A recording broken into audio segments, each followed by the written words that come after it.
finansial dan juga accounting, studi kasusnya yaitu transformasi digital pada PT Maju Bersama Indonesia. Next. Latar belakangnya yaitu di mana ada dunia bisnis menuntut efisiensi dan juga kecepatan melalui teknologi. Pada PT Maju Bersama Indonesia ini akan melakukan transformasi digital secara besar-besaran dengan sistem sebagai berikut.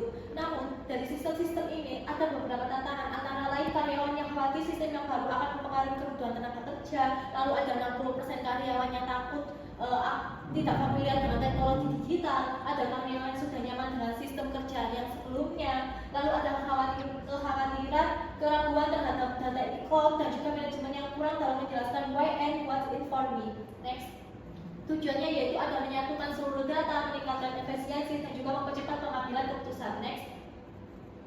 Ada analisis situasi resistensi, analisis dari stakeholder secara internal, yaitu ada kepala divisi finansial. Nah, pengaruhnya ini tinggi, namun resistensinya rendah karena mereka mendukung adanya transformasi digital dan juga fokus efisiensi dan juga mengelola data. Lalu ada tim akuntansi yang memiliki pengaruh tinggi namun resistensinya tinggi. Ada juga dari staf administrasi yang memiliki resistensi tinggi, namun yang memiliki resistensi sedang, yaitu ada tim keuangan dan juga auditor internal, yaitu mereka khawatir terhadap integrasi data dan juga akurasi hasil dari audit dalam sistem REP. Namun dari eksternal ada vendor REP, auditor eksternal juga regulator OJK atau DJP. Mereka ini memiliki resistensi rendah karena berperan aktif sebagai penyedia solusi dan juga pelatihan sistem, mendukung perubahan dan juga menuntut kepatuhan transformasi pelaporan. Next. Bentuk-bentuk resistensi defisit finansial dan accounting. Yang pertama ada resistensi kognitif atau pemikiran. Karyawan menganggap sistem baru hanya menambah beban kerja. Lalu ada efek perasaan. Mereka takut kehilangan akan pekerjaannya, itu sudah pasti. Lalu ada perilaku atau tindakan. Mereka akan mulai menolak untuk mengikuti pelatihan-pelatihan. Next. Analisis akan penyebab resistensi. Yang pertama ada kekuatan, yaitu dukungan penuh dari CEO itu sangat penting, tuntutan efisiensi dan juga operasi keuangan. Lalu ada akan penyebabnya yaitu kesenjangan kemampuan digital antara generasi. Lalu kekuatannya pengabatnya yaitu ada literasi digital yang rendah sehingga membuat mereka itu kekurangan literasi. Namun strategi mengatasinya yaitu ada memperkuat faktor pendorong lewat komunikasi dan juga pelatihan. Next.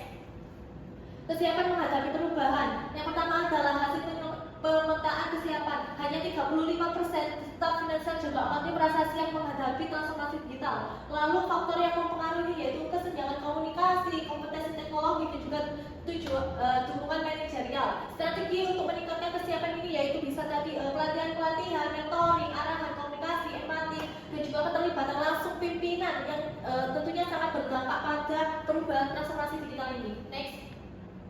Ada strategi yang digunakan adalah metode hybrid, ADCAM dan juga Kotter, di mana akan membangun perubahan dari sisi individu, kesadaran, keinginan, kemampuan, dan juga kebiasaan dari suatu individu. Kotter mengatakan mengatur langkah perubahan di level organisasi untuk membangun urgensi, membentuk tim, dan juga merubah kebiasaan-kebiasaan buruk dari budaya-budaya yang lama menjadi budaya yang baru yang lebih baik. Nah, strateginya yaitu ada komunikasi, melakukan komunikasi terbuka entah lewat rapat dan juga lain sebagainya. Lalu ada program pelatihan peningkatan kemampuan, ini sudah pasti dibagi dalam 3 tahap antara dasar, praktik, dan juga lanjutan. Next. Yaitu selanjutnya ada win-win atau hasil cepat terlihat. Kita bisa melihat contoh kecil dari persetujuan digital e-forensik laporan keuangan dengan tujuan menemukan manfaat dan manfaat nyata dalam waktu singkat. Lalu ada penghargaan dan juga apresiasi. Hal ini juga bisa mendorong karyawan untuk lebih bersemangat lagi dengan adanya reward. Lalu ada evaluasi dari semua langkah-langkah itu. Tentunya harus ada evaluasi untuk berkelanjutan mereka untuk melakukan evaluasi rutin, catat kendala-kendala dan temuan-temuan solusi yang lainnya. Next.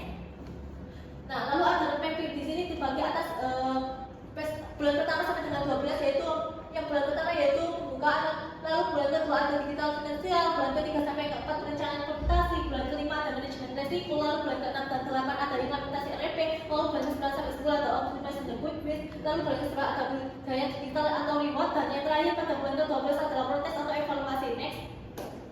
Jadi kesimpulannya pada transformasi digital di era finansial dan accounting PT Maju Bersama Indonesia ini meningkatkan efisiensi, akurasi, transformasi, dan sebagainya. Meskipun awalnya ada penolakan dari beberapa generasi, namun dengan melakukan pelatihan mereka akan memiliki pikiran yang terbuka dan dapat disimpulkan transformasi digital bukan hanya tentang mengganti sistem, tetapi juga pola pikir mereka, cara kerja, dan juga budaya yang ada pada suatu organisasi untuk menuju efisiensi dan juga transparansi berkelanjutan. Itu tadi presentasi yang bisa saya sampaikan. Kalau mohon maaf. Wassalamualaikum warahmatullahi wabarakatuh.